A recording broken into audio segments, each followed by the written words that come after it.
जय गुरुदेव, जय माँ भगवती। तो स्वागत है दोस्तों आपका मेरे YouTube चैनल SBL एस्ट्रोलॉजी में। और मैं मोहित भारद्वाज आप सभी का स्वागत करता हूं।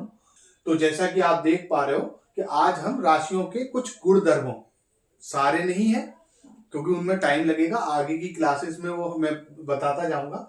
तो कुछ गुण धर्मों के बारे में आज समझने का हम प्रयास करेंगे।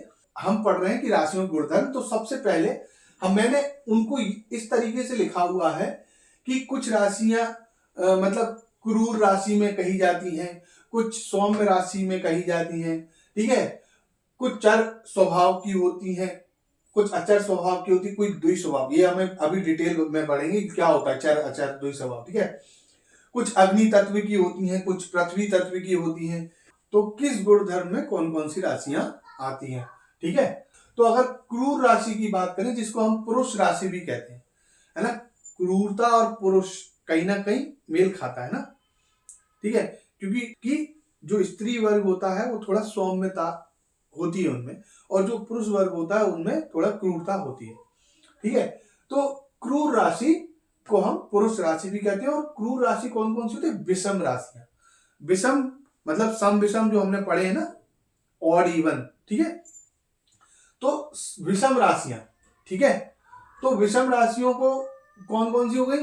जैसे हमने देखा कि जो एक है वो विषम हो गया, 3 है, 5 है, 7 है, 9, 11।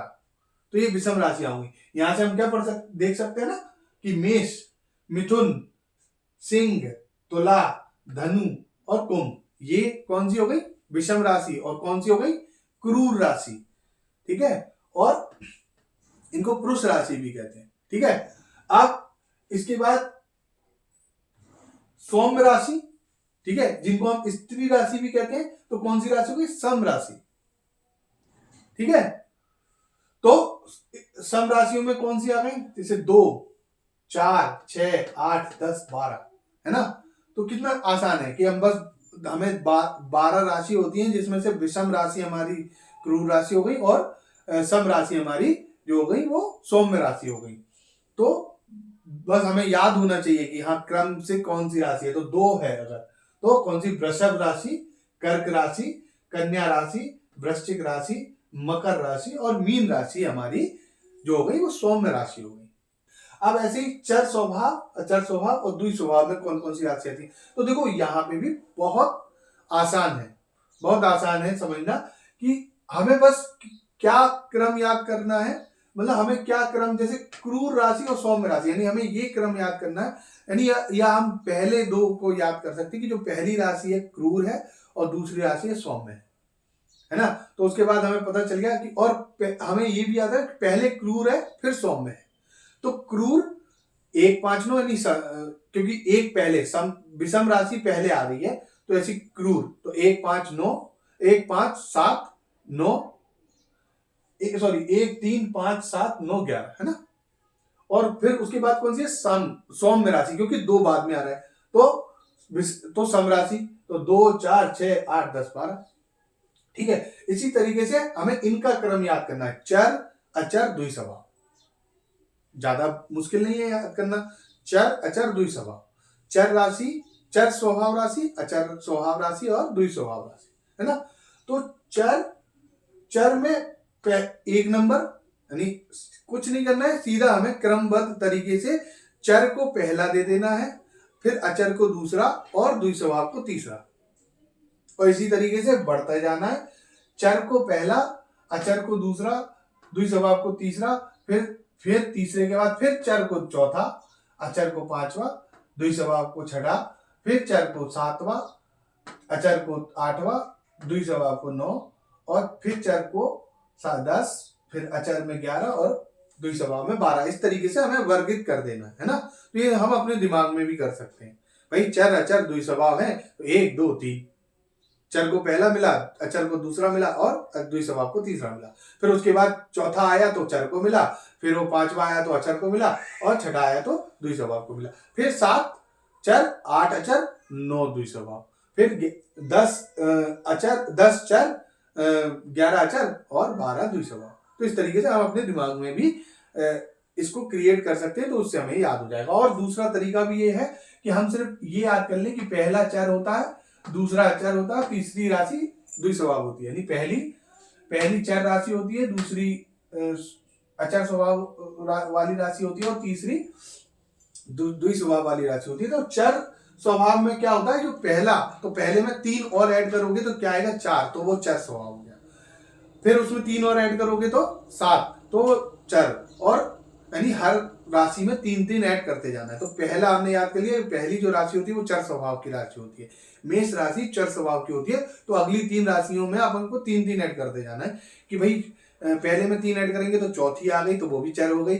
4 में 3 ऐड करेंगे तो 7वीं आ गई, तो वो भी चर हो गई, तुला, चौथी कर्क, और 7वीं तुला, है ना, चर स्वभाव हो गई। और 7 में फिर 3 ऐड करेंगे तो 7 3 10, तो 10वीं भी अपनी, यानी 10वीं मकर राशि भी चर स्वभाव वाली राशि हो गई। इसी तरीके से हमने अचर स्वभाव वाली में याद कर लिया कि हाँ भाई वृषभ जो राशि होती है वो अचर स्वभाव की होती है। ठीक है, तो अब अचर राशि में फिर 3 ऐड करेंगे तो 2 3 3 2 5, तो 5 भी अपनी, यानी सिंह राशि भी अपनी अचर स्वभाव वाली हो गई। ठीक है ना, सही हूं ना मैं? हाँ। अब 5 में फिर 3 ऐड करेंगे, यानी 5 3 8, तो 8 यानी वृश्चिक राशि भी अपनी अचर स्वभाव वाली हो गई। और 8 में फिर 3 ऐड करेंगे, 8 3 11, यानी 11वीं, यानी कौन सी, कुंभ राशि भी अपनी अचर स्वभाव वाली राशि हो गई। ठीक है, इसी तरीके से द्विस्वभाव को हमने याद कर लिया कि जो मिथुन राशि होती है, यानी तीसरी राशि, वो मिथुन राशि अपनी होती है द्विस्वभाव वाली राशि। अब मिथुन राशि में 3 ऐड करेंगे तो 3 6 3 और 3 6, यानी कन्या राशि भी अपनी द्विस्वभाव वाली राशि हो गई। 6 में फिर 3 ऐड करेंगे तो 6 3 9, यानी धनु राशि भी अपनी द्विस्वभाव वाली राशि हो गई। और 9 में फिर 3 ऐड करेंगे, 9 3 12, यानी 12, यानी मीन राशि भी अपनी द्विस्वभाव वाली राशि हो गई, है ना। तो इस तरीके से हम इनको याद रख सकते हैं।